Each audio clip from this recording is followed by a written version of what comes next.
Pauta, con la conducción de Sebastián Aguirre.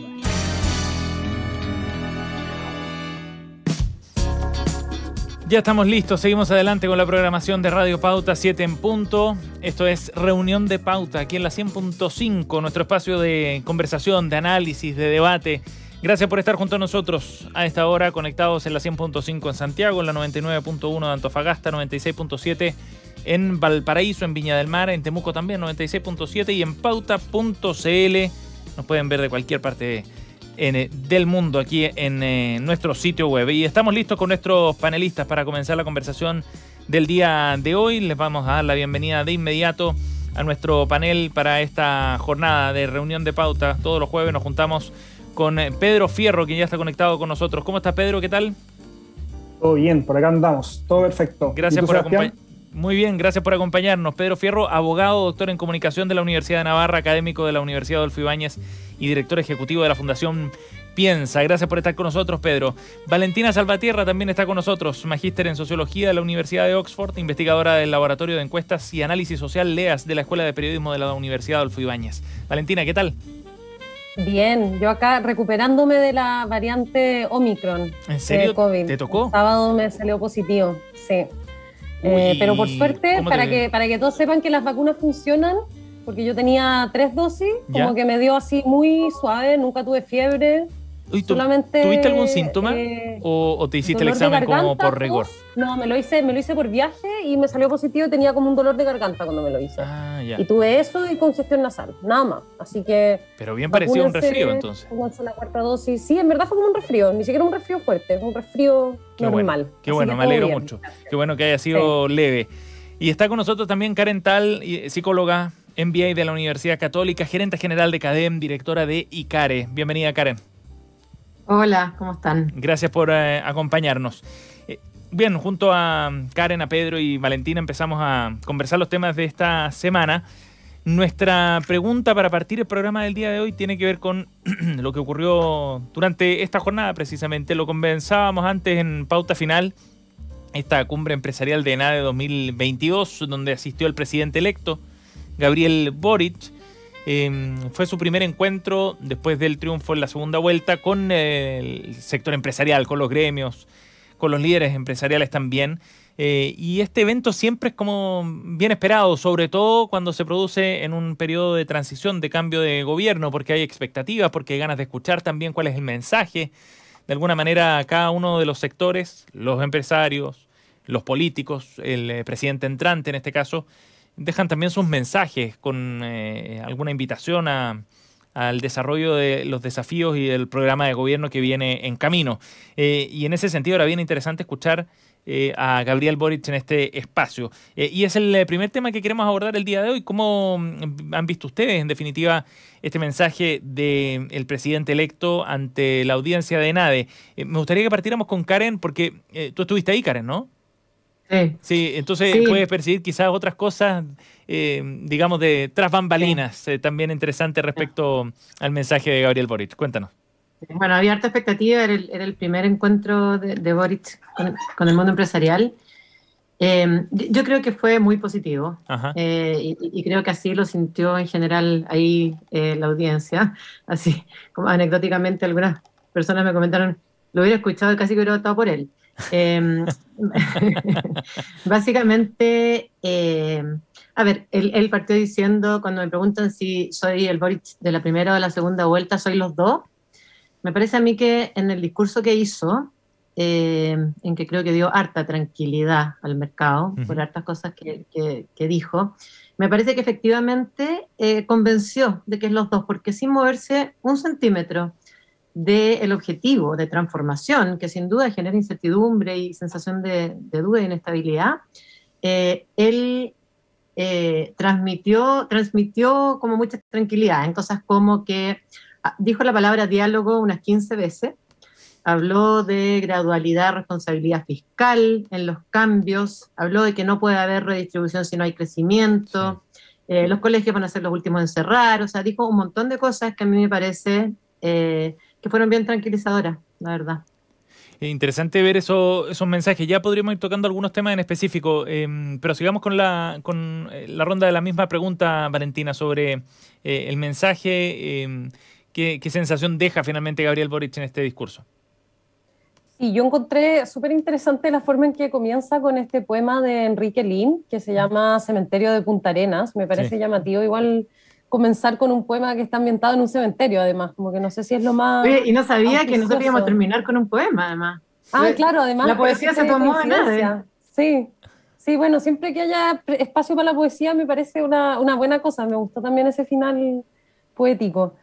Con la temática del viaje y todo, estaba bueno. Sí. Pero de ahí yo creo que, claro, quizás partió en una nota más pesimista y más crítica hacia la desigualdad en Chile, que siempre es como su plataforma, quizás más el Boric de primera vuelta, por decirlo así, aunque también me gustó mucho que él dijera como soy el mismo Boric de primera y segunda vuelta, pero fue a medida que avanzaba en su discurso, yo creo que fue, como decía la Karen, como contribuyendo a dar como más certezas y seguridades en ciertos énfasis que quizás había más dudas, los temas de sostenibilidad fiscal, de mantener o disminuir el déficit.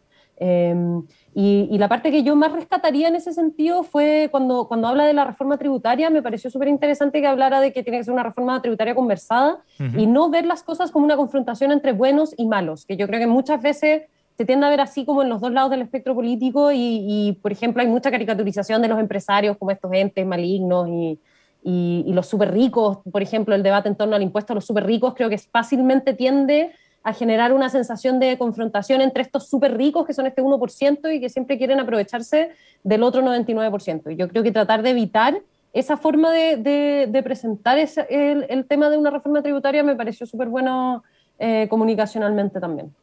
Pedro. Sí, y yo un poco confirmo un poco lo que ya pienso él. Yo al presidente electo le creo, la verdad, le creo harto a él personalmente cuando habla. Creo que es súper genuino. Tengo serias dudas respecto de su capacidad de liderazgo en su entorno, digamos. Yo creo que esas dudas nos hizo cargo, digamos, en un discurso. Yo creo que es imposible hacerse cargo. Pero sí, yo creo que él es súper genuino cuando habla. A mí me pasa en estos discursos de NAE que siempre noto cierto paternalismo, ¿cierto? Oye, conversemos, pero lo que pasa en el país es esto. O conversemos, pero las salidas son estas. Estos son los intransables.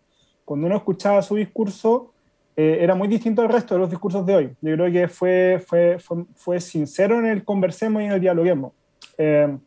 Y aparte, también yo creo que entrega dulces súper interesantes para la audiencia que estaba ahí. O sea, sí, a ver, no solo el hecho del diálogo, sino que defendió explícitamente la alianza público-privada, digamos, ¿cierto? Uno quizás de los elementos más importantes de estos encuentros.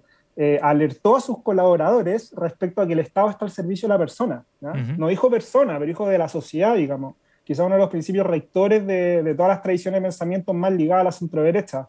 El compromiso con la gradualidad, que ya dijo la Val y la Karen, y también incluso el respeto al déficit fiscal, que lo hizo súper explícito. Creo que entregó como hartas pildoritas en un discurso que yo lo encontré súper genuino.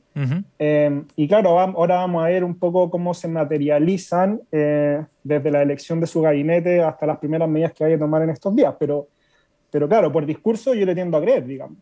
Es un buen punto de partida quizás, pero claro. Ahora, Pedro, Gabriel Boric mantiene el diagnóstico, ¿no? O sea, en este discurso el tono es una cosa, pero su diagnóstico ya fue bien claro en eso también. Era bien específico y decía en algún momento, lo voy a parafrasear, ¿no? Pero que no podía haber crecimiento económico con todos los problemas que tenía Chile también arrastrados desde hace mucho tiempo y que explotaron en octubre de 2019. ¿Tú crees que ese diagnóstico está compartido realmente, que es un diagnóstico que el empresariado también tenga en consideración? ¿Cómo ves tú eso? Y yo creo que no. Creo que las palabras exactas que utilizó fue que no puede haber crecimiento sin cohesión social, ¿cierto? Sí. Yo creo que eso no es del todo compartido. Y yo creo que ahí hay un desafío para el candidato. Porque esa audiencia que está ahí tiene que compartir eso. Yo creo que es esencial. Y acá, insisto, o sea, yo creo que para gran parte de la derecha él hablaba él habla desde la izquierda, y hoy día mismo también lo explicitó. Yo creo que para gran parte de la derecha la desigualdad sigue sin ser un problema. Y ahí va a tener un desafío, digamos, entendiendo que parte de esa audiencia que estaba ahí, que mueve un poco el mercado, se relaciona más bien con estas tradiciones de pensamiento de la derecha. Yo creo que ahí efectivamente va a tener un desafío, esa lógica de la cohesión social como impulsor también de crecimiento, es súper interesante, creo yo. Es súper interesante. Yo creo que va a encontrar aliados. Ajá. Va a encontrar aliados. Karen. Oye, yo ahí tengo... ¿puedo? Sí. ¿Puedo? Yo ahí estoy un poco en desacuerdo. No, obviamente que no es un diagnóstico compartido por todos, no. Pero, no sé si vieron el resto de NADE, pero es importante lo que pasó hoy día, porque el resto de NADE, básicamente NADE se llamaba compromiso. Se trató de un trabajo que se está haciendo coordinado por ICARE con colaboración de la CPC, en proponer desde el mundo privado soluciones a los dolores ciudadanos, salud, educación, pensiones, ciudades, cambio climático, agua, Ajá. mejores empresas. Entonces me parece a mí que si todo en ADE se trata de esto, de alguna manera yo creo que hoy día creo que hemos llegado a un diagnóstico más o menos compartido de que tenemos un problema y de que tenemos que hacer algo. Yo creo que eso es un paso importante que hay que reconocerlo.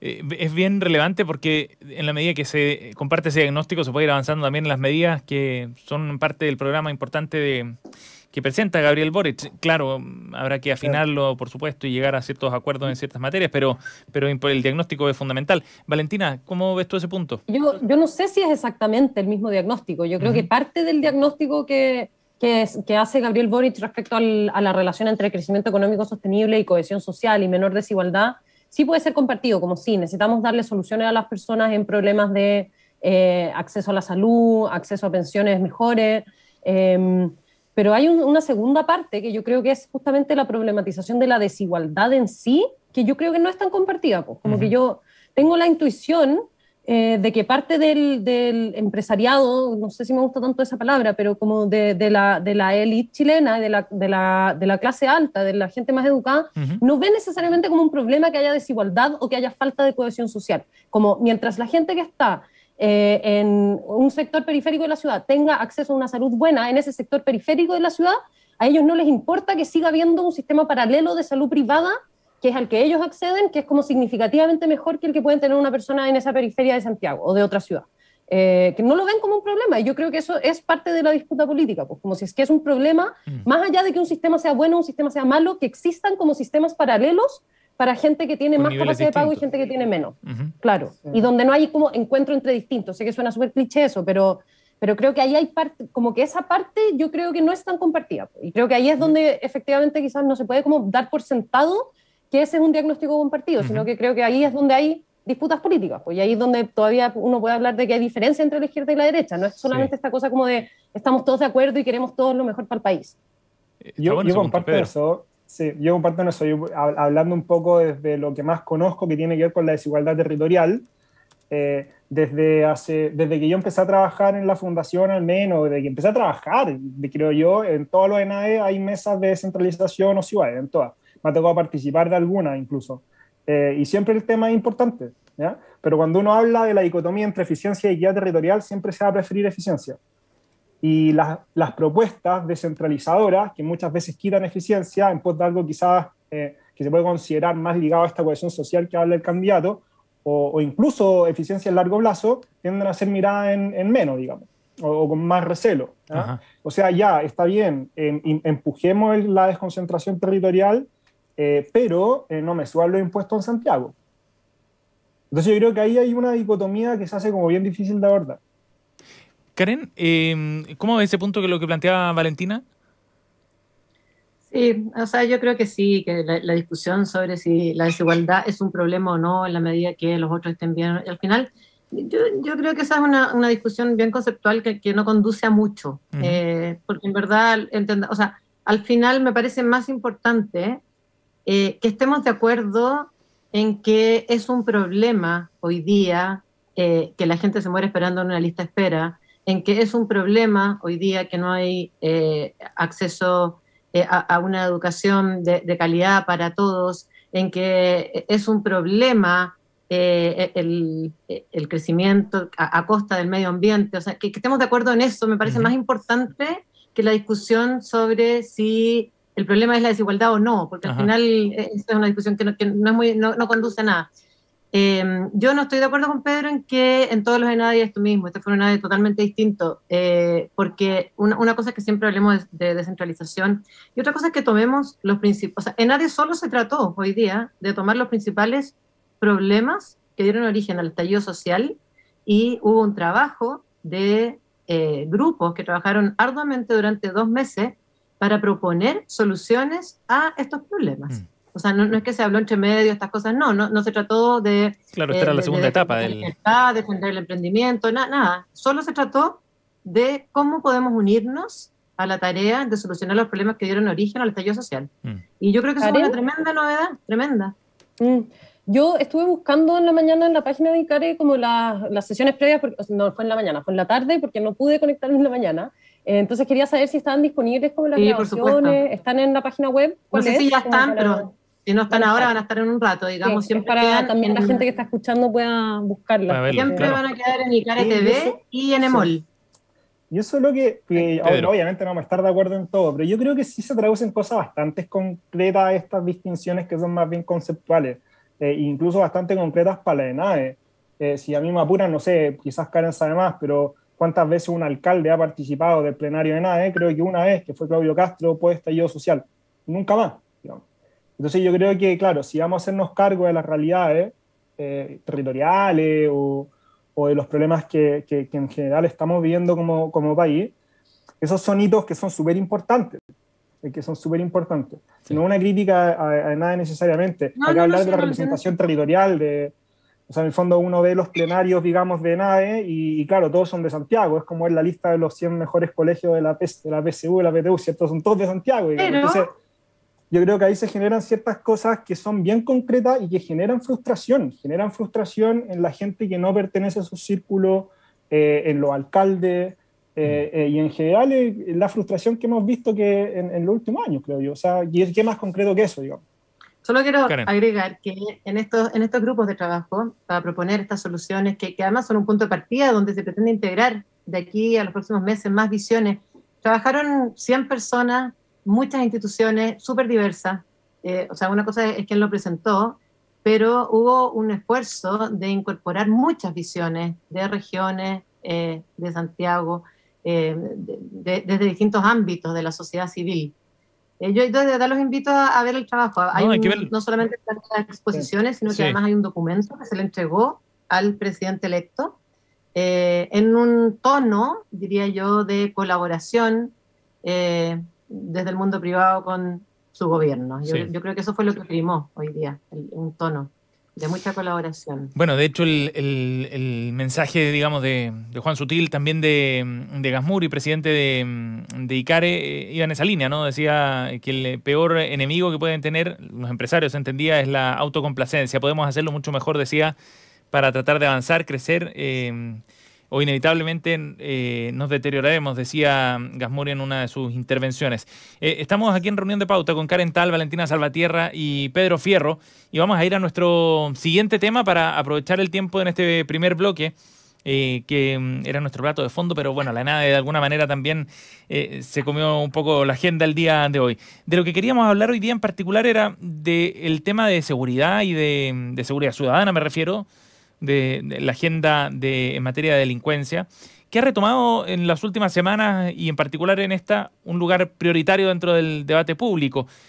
Por un lado, por hechos de violencia que se han generado, que son realmente impactantes en distintas partes. Una balacera en Viña del Mar el fin de semana, otra balacera con cerca de 100 disparos en El Bosque, también el fin de semana, otros hechos en el norte del país, en fin.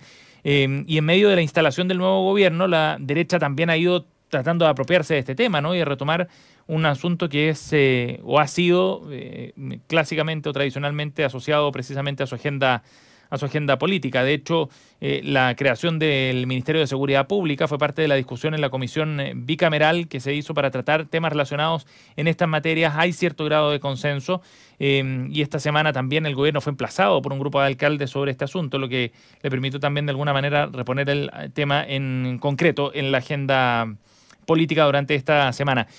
¿Ha retomado la derecha cierto protagonismo en la agenda de seguridad, Valentina? ¿Cómo ves tú la forma en la que el gobierno y Chile Vamos en general ha ido abordando este asunto?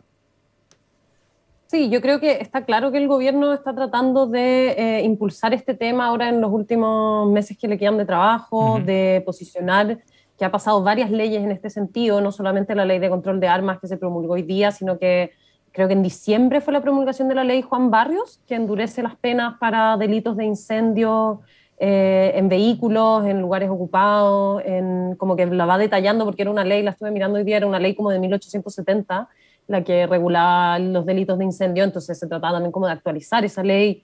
Entonces sí, yo creo que el gobierno parece estar tratando de dar ese énfasis como estos últimos meses de su gestión, pero me pareció muy interesante también revisando la votación, por ejemplo, en la ley de control de armas, toda la gente que votó en contra finalmente de cómo quedó el proyecto, eran personas de derecha, justamente, eran diputados de Chile Vamos y un diputado republicano, Ignacio Urrutia. Entonces, también no sé si la derecha está tan unificada en cuál es la mejor forma de hacer frente a este problema, porque claro, por un lado estaba este proyecto, pero había gente dentro de la derecha que decía que el proyecto no apuntaba en la dirección correcta, que no se hacía cargo de las causas del problema, que lo que se necesita es fortalecer la policía y detener la importación de armas, más que regular a la gente que tiene permiso para portar armas, que es gran parte del énfasis de esta ley. Entonces, también creo que no sé si la derecha tiene tan claro exactamente cuál es el camino para seguir avanzando si es que quiere que este sea su tema de nuevo. Ajá. Pedro. Sí, yo concuerdo con eso último, pero también creo que la seguridad en general como tema, claro, siempre ha sido un tema de la derecha y yo creo que va a seguir siendo un tema de la derecha. O sea, y no solo por ser un tema, sino que por los atributos por los que se trabaja, digamos, ese tema. O sea, a ver, por ejemplo, ¿cierto? Cuando el Boric de segunda vuelta se hace cargo de la seguridad, se hace cargo en base a los atributos marcados por Kast. Eso era lo inédito, digamos, ¿cierto? El fortalecimiento de Carabineros, acompañamiento a las víctimas, sensación de seguridad, la lucha contra el narco. O sea, desde esos atributos, el candidato Boric se hace cargo de la seguridad. Entonces, todos los otros atributos que ellos estaban tratando de empujar, que estamos hablando, por ejemplo, ¿cierto? Pero de prevención situacional, reinserción, el respeto por los derechos humanos, pasan a un segundo plano. O sea, eso hace que la derecha haya ganado, digamos, esa batalla quizás comunicacional, digamos, ¿cierto? Pero no necesariamente la derecha lo va a lograr capitalizar. Y ahí yo creo que ahí hay un desafío grande, porque yo creo que ahora lo que urge para el sector es ir marcando ciertas diferencias frente a este tema, quizás, en términos más comunicacionales. Y yo creo que esta idea de marcar diferencias ya no se logró con la propuesta del ministerio de este nuevo Ministerio de Seguridad Pública, ¿cierto? Yo creo que tampoco se va a lograr por los motivos que ya explicó la Vale con el tema del fortalecimiento de la institucionalidad en el control de armas. Pero yo sí creo que se puede lograr con otras cosas, en particular con dos cosas. Uno que tiene que ver con el indulto, y el otro que tiene que ver con el tema claro, con la ley de indulto, y el otro que tiene que ver con el terrorismo de la Araucanía, ¿ya? Que también va a ser un temazo. Yo creo que hay dos cosas que van a ser posible, digamos, que ya se está viendo, que están levantando ciertos sectores y que va a ser posible marcar diferencias, pero no solo marcar diferencias, sino que también mostrar cierta inconsistencia en lo que va a ser el oficialismo, quizás, porque claro, el presidente electo ya declaró respecto al indulto que no se puede indultar a quien quemó una iglesia, ¿se acuerdan? O a quien se llevó un supermercado. Entonces ahora, digamos, se va a poder graficar, digamos, esa inconsistencia propia del sector, quizás. Yo creo que ahí van a haber dos temas que me da la impresión de que la derecha va a levantar, precisamente para ir marcando estas diferencias. Karen.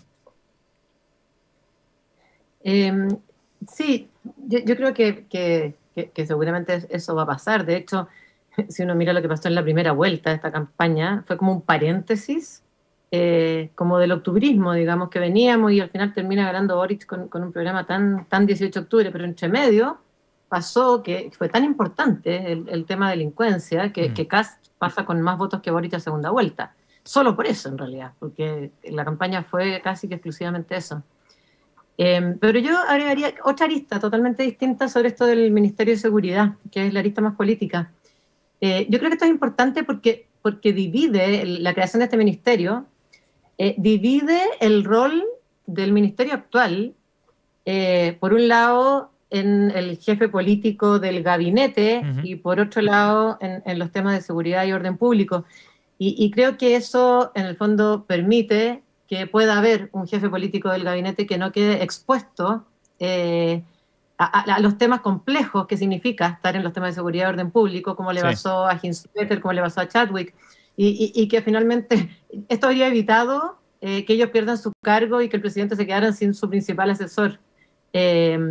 Entonces creo que esto también abre el espacio para que, por ejemplo, un Giorgio Jackson pueda asumir el Ministerio del Interior y ser el jefe político del gabinete sin estar expuesto al riesgo que significa ser el encargado de la seguridad y del orden público, que creo que es importante. Sí, una buena proyección.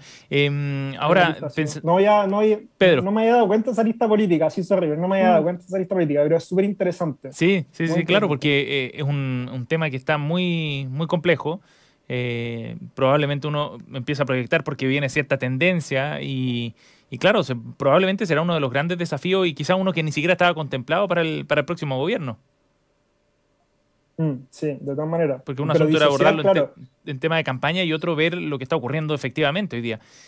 Con los datos que ha dado el Ministerio Público respecto a cómo han aumentado los homicidios, por ejemplo, con las declaraciones que dio el fiscal de Tarapacá respecto a que aquí había un riesgo asociado fundamentalmente a la llegada de algunos migrantes que estaban importando técnicas, decía, delictuales que eran nuevas, hablaba el fiscal. En fin, o sea, hay una proyección distinta del tema en función de lo que ha pasado en estas últimas semanas. Sí. Igual ha habido como un ir y venir de cifras entre Jorge Abbott y... Bueno, también. Y el gobierno, ¿no? Como que eso ha sido... Sí, hubo un cruce ahí, porque Jorge Abbott de alguna manera... Jorge Abbott rebatía al ministro del Interior, a Rodrigo Delgado, respecto a esa cifra y planteaba que efectivamente había un aumento del número de homicidios a nivel nacional. Sin embargo, en el Ministerio del Interior decían que era un desfase solamente del periodo de tiempo que se consideraba. Ahora, en la región de Tarapacá, por ejemplo, se duplicaron los homicidios, según lo que decía el fiscal regional, en un año, en 2020 en comparación a 2021. Igual hay que tener mucho ojo en comparar 2020 con 2021. Pues 2020 fue un año bien particular. No, es cierto, respecto a las cifras de homicidios no me quiero meter, pero yo estoy viendo unos datos de Paz Ciudadana sobre las cifras de victimización que no son homicidios, sino que son como robos, hurtos, ese tipo de delitos. Y claro, pues el 2020 había bajado mucho la cifra de victimización, porque el 2019 era 40,6% y después el 2020 bajó a 27,4%. Sí. Entonces bajó significativamente, una baja importante, y después 2021 volvió a subir, pero subió a 31,6%. Entonces yo creo que hay que tener mucho ojo ahí con como mirar tendencias un poco más de largo plazo que de un año a otro, sobre todo pensando en el año de pandemia. Es cierto que fue excepcional. Y también tener ojo porque a veces creo que sí los medios de comunicación tienen un rol como en darle mucho énfasis a casos puntuales muy mediáticos y que yo entiendo que se vuelvan noticias y que son noticiosos, pero que claro, pues como para tomar decisiones de política creo que es más importante mirar estas tendencias generales. Y de hecho me pareció interesante esta línea de tendencia que hace Paz Ciudadana porque lo mide desde el año 2000. Sí. Y ponte tú en la medición del 2000 era un 30,8%. Entonces, como que se mueve, sí, año a año, pero dentro de un rango que parece ni subir ni bajar demasiado. Y creo que ahí hay que preguntarse como... ¿Acaso no hay mejoras en los últimos años que hayan hecho que esto disminuya? Pero también como tener ojo con exagerar con este discurso que a veces se instala de que hoy los portonazos, la delincuencia, la violencia, está todo terrible. Y a veces eso tiene más que ver con los énfasis que se dan que con que efectivamente haya aumentado la victimización en los hogares chilenos. Que es la distinción entre victimización y percepción. Es que eso, pero políticamente esa segunda cosa es la que importa, creo. ¿La percepción? La sensación de, la percepción de inseguridad, digamos. Claro. Entiendo que para empujar buenas políticas públicas, los datos que hay que mirar son los que dice la Vale, ¿cierto? pero la percepción de inseguridad, creo yo, es la que está marcando el debate en este otro tipo de cosas, en los proyectos que hemos estado hablando, en cómo se instalan estos temas. O sea, yo sé que esto es algo absolutamente anecdótico, pero el fin de semana había salido a trotar el borde costero en Viña, justo donde asesinaron a un personaje, digamos, en la playa, digamos, sí, en el sector de la Salina. Claro, ese día domingo salió en prensa, incluso en última hora en televisión, y la verdad es que es impresionante lo que genera. O sea, yo lo primero que pensaba es nunca más salgo a trotar por ese sector. O sea, y que estamos hablando de lo que es el borde costero de Viña del Mar, que es el sector de la Salina, no sé si todos se ubican, digamos, ¿cierto? Pero es probablemente de los sectores más transitados de Viña. Entonces yo creo que ese hecho, como dice la Vale, yo sé que al final es súper, digamos, poco sano verlo así, pero son esos hechos los que marcan este tipo de contingencia, los que marcan este tipo de debate al final. Es cierto. Independiente. Y los que por el impacto que generan, sí.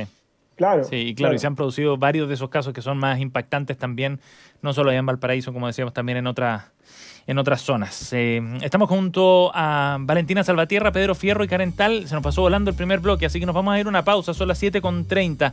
Antes de eso, queremos invitarlos a que revisen el trabajo de Pauta en conjunto con la Facultad de Comunicación de la Universidad de los Andes, porque nos unimos para crear Watchdog Pauta, que es un servicio de fact-checking con muy buen olfato. Lo encuentras los viernes en las plataformas de Pauta, y en pauta.cl pueden ver Derecho a la Convención. Es un programa dedicado especialmente al análisis jurídico del trabajo que está desarrollando la Convención Constitucional. Vamos al corte, volvemos de inmediato. Hola, soy Verónica Schmidt y quiero invitarlos a que se informen sobre el mundo de la construcción, el rol social de los empresarios, la relevancia de las regiones y todo lo que ocurre en la ciudad.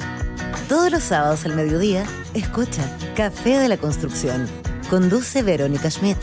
Conversa con nosotros en redes sociales y profundiza la información en nuestro diario digital pauta.cl. Pauta, hablemos de verdad.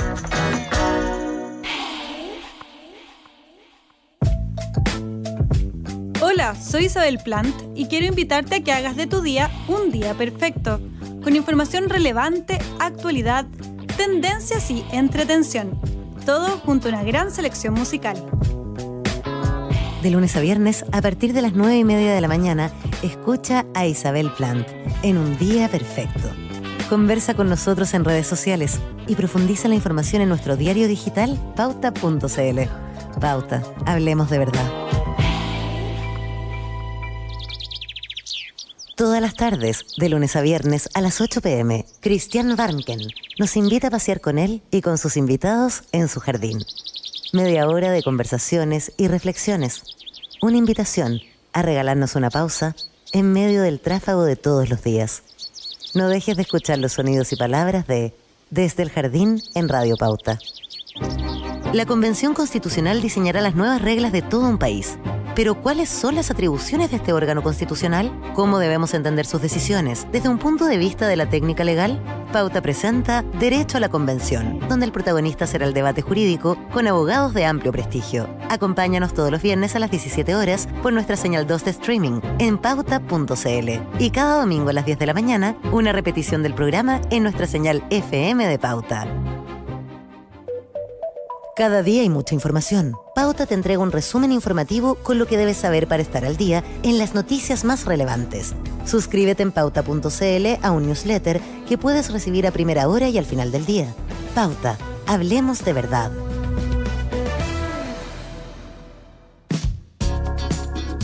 Ya estamos de regreso. Escuchas Reunión de Pauta. Pauta 100.5. 7:33 de vuelta en Reunión de Pauta, y vamos a ir a nuestra efeméride del día de hoy porque recordamos a los Beatles en esta jornada. Un día como hoy, 13 de enero, pero hace 53 años los Beatles publicaron su icónico álbum Yellow Submarine. Es el 10º álbum de estudio de la banda de rock inglesa, lanzado el 13 de enero del 69 en los Estados Unidos y el 17 de enero del 69 en el Reino Unido. Fue lanzado como la banda sonora de la película animada que tenía el mismo nombre, que fue presentada en Londres en junio del 68. Este álbum contiene 6 canciones de la banda que ya habían tenido algunas lanzadas como sencillo. Por ejemplo, la que escuchamos de fondo, Yellow Submarine y All You Need Is Love, que habían sido singles previos de la banda. El álbum alcanzó el top 5 en el Reino Unido y en los Estados Unidos y ha sido relanzado en disco compacto ya varias veces con sus respectivas remasterizaciones. Lo recordamos el día de hoy en la efeméride de Reunión de Pauta. Estamos junto a Karen Tal, Valentina Salvatierra y Pedro Fierro para revisar las noticias coladas, la selección que han hecho nuestros panelistas, sus temas elegidos para conversar en el día de hoy. Y vamos a conversar primero de la noticia que nos trae Valentina Salvatierra para hablar del informe que elaboró el director del Instituto Nacional de Derechos Humanos, Sergio Mico. Era un informe para los consejeros del organismo, donde calificó como inaceptable la exigencia de su renuncia defendiendo su gestión. Valentina, cuéntanos. Miren, yo había pasado por la casona que está en toma del INDH, que queda en Eleodoro Yáñez, casi llegando como a Avenida Providencia, muchas veces en los últimos 6 meses. Entonces, como que he visto la toma, he visto los carteles, pero no tenía idea quiénes estaban detrás de la toma ni la historia que había detrás. Entonces, cuando vi esta noticia, el tiro fue como, quiero mucho comentar esto, porque me pareció súper llamativo. En verdad encuentro muy llamativo como esta disputa, porque yo sé que para mucha gente de derecha, por ejemplo mi papá, que es como, no sé si, bueno, este centro derecha, para gente de derecha, sobre todo de cierta generación, como que el INDH es como esta institución como muy, un poco servil a la izquierda, de cierta forma. Quizás suena un poco muy insultante decirlo así, pero como que no tienen una visión muy positiva del INDH. En ciertos círculos, yo creo. Y siento que este tipo de disputas, como que uno, demuestran que la izquierda no es como esta unidad que están todos de acuerdo dentro de la izquierda respecto a qué hacer, y que hay como que un poco se disparan en el pie también las personas que conforman como este heterogéneo conglomerado que es la izquierda, porque claro, como que el INDH está tratando de hacer una labor, de defender los derechos humanos, de visibilizar las cosas que pasaron durante el estallido social, de presentar querellas. Estuve viendo que a 2021, 2 años después del estallido social, el INDH había presentado 3.072 querellas por violación a los derechos humanos durante el estallido social. Solamente 4 habían llegado a sentencias condenatorias, pero eso probablemente tiene mucho más que ver con la dificultad de probar algo en estos procesos, de lograr que los procesos lleguen a término, pero no creo que sea por una falta de voluntad del INDH, y al mismo tiempo hay gente más a la izquierda que los está acusando de no hacer suficiente en estos casos, de ser cómplices pasivos del gobierno, con un nivel de radicalidad que me pareció en verdad un poco absurdo y como, no sé muy bien qué pensar de esto, pero sentí que había que destacarlo. Entre otras cosas me llamó muchísimo la atención la gente que organizó esta toma, porque yo pensaba que eran funcionarios del INDH, pero no, está hecha en representación del pueblo, y lo digo muy entre comillas, porque me parece muy dudoso que cualquier grupo como que diga arrogarse la representación del pueblo de Chile como un todo. Sí. Hay una coordinadora de víctimas de trauma ocular, y además está la Asamblea de Estudiantes Secundarios, la ACES, que recordarán en el 2019, liderada por Víctor Chanfró, que llamaba a boicotear la PSU, que tuvo éxito, que eventualmente se suspendió la PSU de historia, hecho que la ACES celebró con muchísimas ganas. Y este ex vocero de la ACES es uno de los voceros ahora de esta toma.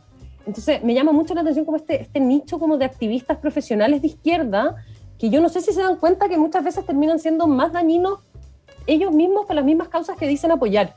Creo que hay algo ahí como que hay cierto elemento de izquierda que creo que tiene que hacer una autocrítica muy fuerte respecto a las formas de acción que están eligiendo para incidir políticamente, porque efectivamente es una presión totalmente indebida sobre un órgano que debería funcionar de forma autónoma, que es autónomo del gobierno de turno, sí, que tiene un consejo y que realmente amplio. Me cuesta mucho, claro, tiene un consejo amplio y como transversal, con gente de distintas persuasiones políticas, entonces tampoco, no creo que tenga sentido decir que es como servil al gobierno de turno tampoco, como dice Víctor Chanfró en las declaraciones que estuve después revisando de él en Instagram. Me llamó mucho la atención el caso, en verdad, y espero que se pueda resolver pronto y que no se usen este tipo de medidas de presión, sobre todo para algo que creo que están en los intereses de esta misma gente, que el INDH pueda seguir cumpliendo su labor bien. Karen. Yo encuentro como preocupante, ¿cómo decirlo? Como que estamos acostumbrados a que estas cosas puedan pasar. Esto lleva como 6 meses la toma. Lleva como 6 meses. Es un acto violento. Y nadie se atreve a desalojarla. Como que a mí me parece que eso es lo grave. Habla como de la debilidad y de la institucionalidad finalmente, y como la falta de poder y la debilidad de nuestras instituciones. Porque ahí está, ahí sigue, y como que no se puede hacer nada, porque entiendo que como que no quieren ser vistos como los que desalojaron a los que luchan por los derechos humanos. Ese es el punto. Pero yo lo encuentro súper grave, como que ya estamos acostumbrados a relacionarnos de una manera violenta, que ya casi ni siquiera nos sorprende, y frente a lo cual no se puede hacer mucho, y yo eso lo encuentro gravísimo. Pedro. Sí, es bien insólito, concuerdo con eso. Acá creo yo hay un tema de liderazgo súper importante. Yo tengo la mejor opinión de Sergio Mico, no lo conozco, digamos, pero tengo la mejor opinión de él. Lo voy a poner en otros términos. Creo que si hay alguna persona que ahora no quiero ser, es Sergio Mico, porque los frentes que tiene son impresionantes. O sea, no es solo el dilema con los ocupantes, Chanfrey y compañía, digamos.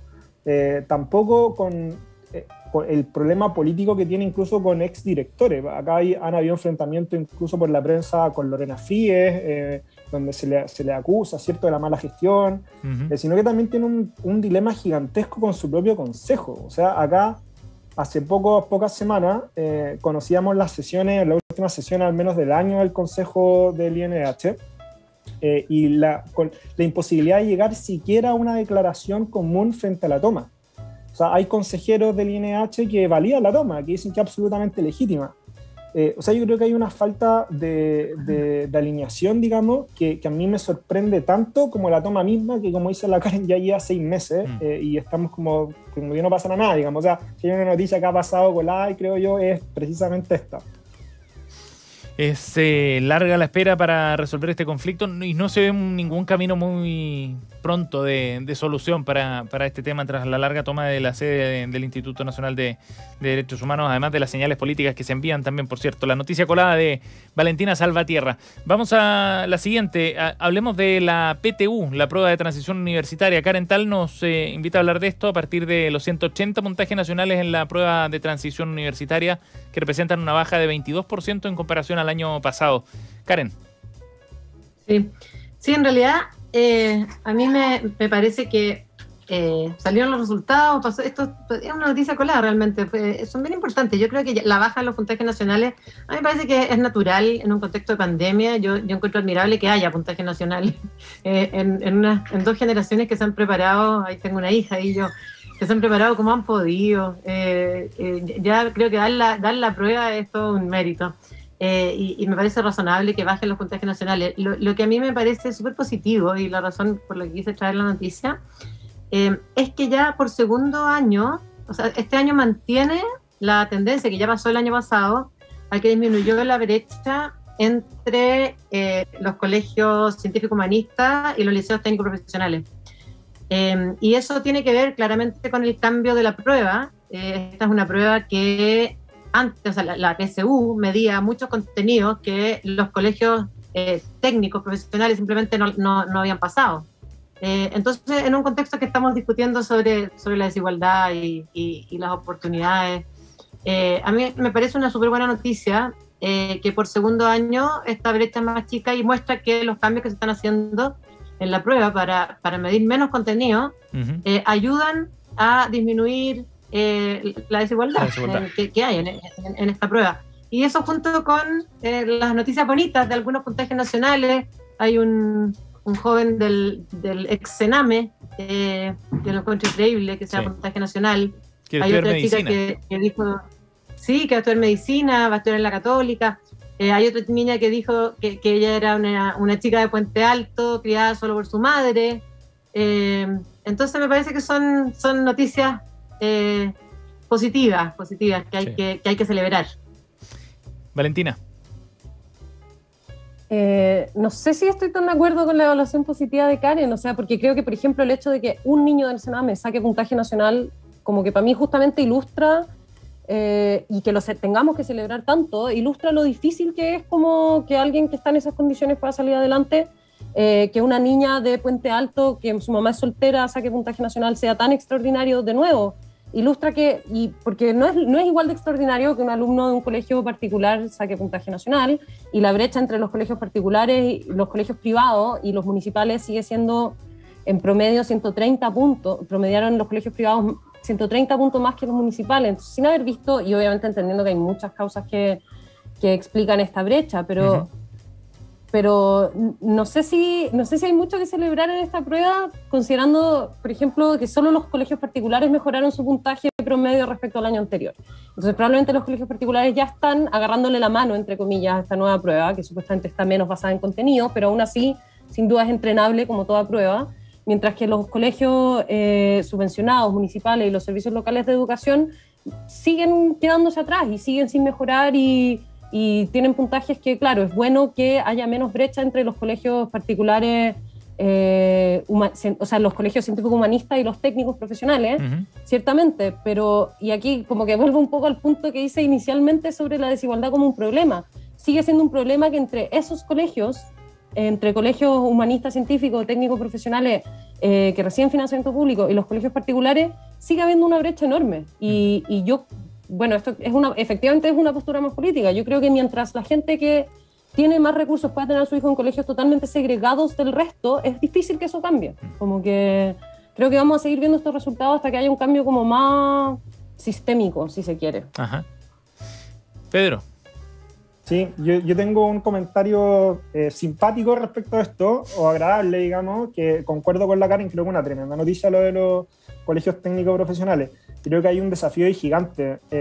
Ese sector está súper marginalizado siempre, y no tan solo con la prueba, sino que también con algunas políticas de lo que le llaman algunos integración o articulación vertical. O sea, que personas de colegios que son técnicos puedan acceder a educación superior técnica también de manera más fácil, que incluso puedan acceder a posgrados de manera más fácil, sin tener que depender de pruebas ni nada de eso, sino que con otros sistemas. Yo creo que esto es una discusión que se viene dando desde hace mucho tiempo atrás, y que todavía no está bien resuelta. Creo que trasciende la prueba. Creo que es una buena noticia, pero mi lado más odioso concuerda absolutamente con la Vale. O sea, yo creo que esto es trágico. O sea, de los 10 primeros colegios, 9 son del sector oriente de Santiago, 2 particulares pagados. Y esto no lo dice, o sea, esto lo dijo incluso en su minuto Pablo Longueira, me acuerdo, en un programa de televisión en la tarde. O sea, estamos hablando del emblema de esa derecha. O sea, decía, yo no creo que Dios haya puesto todos los dones, digamos, de Plaza Italia para arriba. Acá hay un problema que es más estructural y que tiene que ver con cómo nos estamos estructurando, digamos, ¿cierto? Como sociedad. Y yo concuerdo, o sea, de los 100 mejores colegios, insisto, el 66% son de la capital. Creo que eso es trágico, sigue siendo trágico y tiene que ser mirado de manera trágica. Eso. No, yo por supuesto que pienso que es grave. Lo que pasa es que este es un problema que tenemos hace muchos años y me parece que hay gente trabajando por mejorar la prueba, para disminuir la brecha, y el hecho de que se vaya avanzando en esa disminución, me parece que sí hay que destacarlo. Sí. Sí, absolutamente. Y hay varias formas de hacer la lectura también, por supuesto. Si uno mira los primeros 20 lugares del puntaje promedio, por ejemplo, solamente hay 3 colegios que son fuera, que están fuera de la región metropolitana, ¿no? Uno de Chiguayante, uno de Puerto Varas, otro el otro de Temuco, se me queda en el tintero. Y de los 5 primeros, bueno, todos colegios particulares, todos colegios del Opus Dei, los primeros 5 colegios que aparecen en el listado en este año 2021, de la PSU 2021 me refiero. La noticia colada de Karen Tal, la PTU de este año. Dije PSU, parece, ¿no? Parece que me equivoqué me quedé pegado con la prueba de selección. ¿Qué parece? Creo que ahora se llama PDP. Entre la pensión garantizada universal, la prueba de transición universitaria, muchas siglas por esta semana, muchas siglas. Vamos a la noticia colada de Pedro Fierro para hablar de otro tema. Un informe correspondiente a diciembre, elaborado por la Secretaría Administrativa de la Convención, a la que accedió el Mercurio, alertó una subejecución presupuestaria y vacantes de personal técnico sin llenar. Pedro, cuéntanos de esto. Sí, yo encontré que esto en verdad pasó colado y hay un tema súper interesante. Voy a tratar de no enredarme porque con los números ahora se me está haciendo difícil explicarlo. Efectivamente hay una subejecución de 100 millones de pesos, ¿ya? En el ítem de asignaciones. Pero eso no es lo interesante de la noticia, sino que lo interesante es que hay cerca de 1.000 millones de pesos que a 16 días del término del año pidieron ser reasignados, y reasignados desde asignaciones al ítem de participación ciudadana, sin describir mayormente a qué se dedicarían en específico.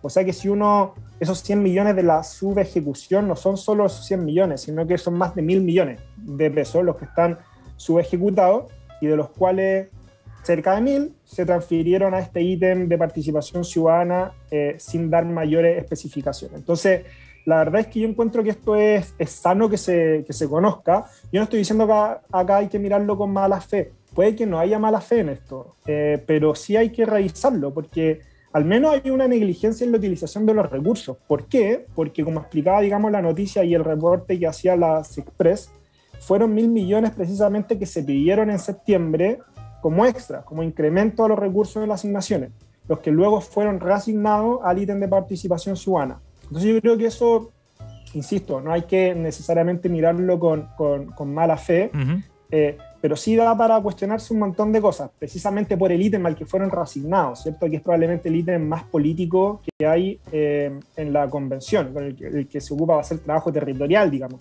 Entonces encuentro que nada, que hay que poner una lupa ahí. Karen.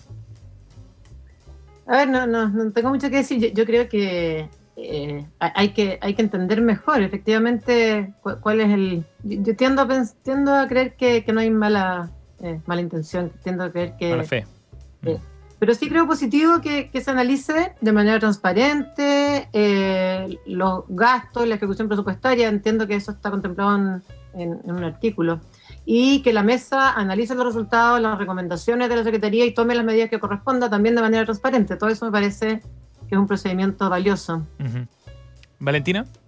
Sí, yo creo que siempre partiendo de la base de que no hay mala fe, pero aún así como que los temas de plata siempre van a ser sensibles y siempre debería haber como la máxima transparencia. A mí lo de la subejecución de los fondos no me parece tan terrible. Creo que en un momento hubo algunas polémicas por los pagos que recibían algunos asesores de los convencionales, y justamente este monto que al parecer se subejecutó era del área de asesorías, gastos operacionales y manutención, que también tuvo polémica en ese momento los pagos que estaban recibiendo ciertos asesores. Entonces que se haya subejecutado en sí no me parece tan raro. También me parece un poco Barça decir que eso es un ahorro, siendo que son fondos que se habían aumentado en septiembre de 2021. Entonces que Jaime Baza lo califique como un ahorro de la convención también es un poco marketing / como una forma un poco tendenciosa de denominarlo.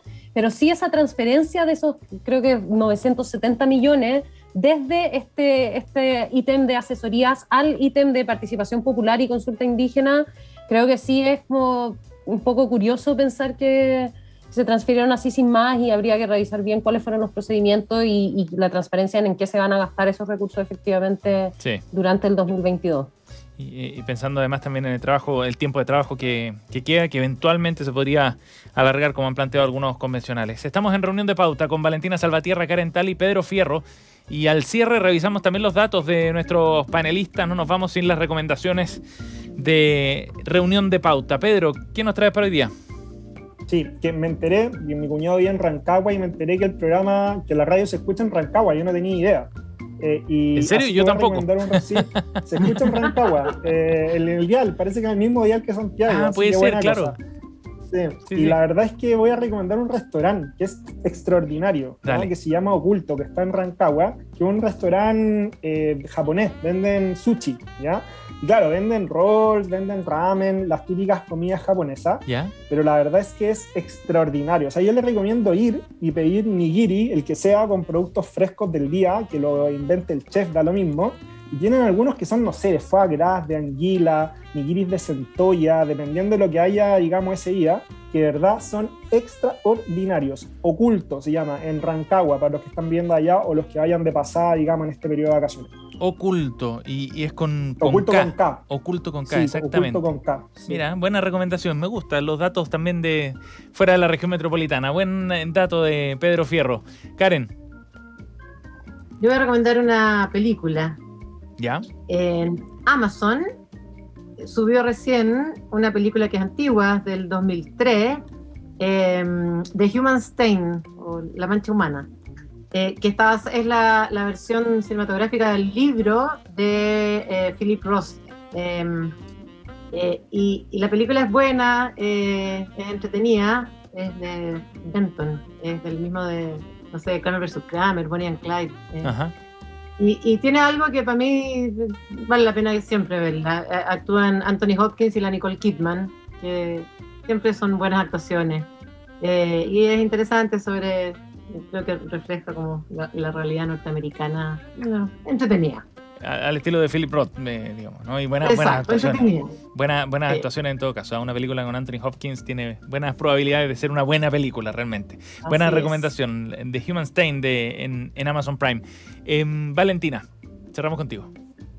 Uy, qué difícil cerrar después de estas dos recomendaciones tan interesantes. Me dieron muchas ganas de ir a Rancagua a comer nigiri de anguila y ver la película que recomendó la Karen. Y yo igual tenía una recomendación de comida, de hecho, pero en Santiago. Perdón por ser tan santiago-céntrica. No hay problema.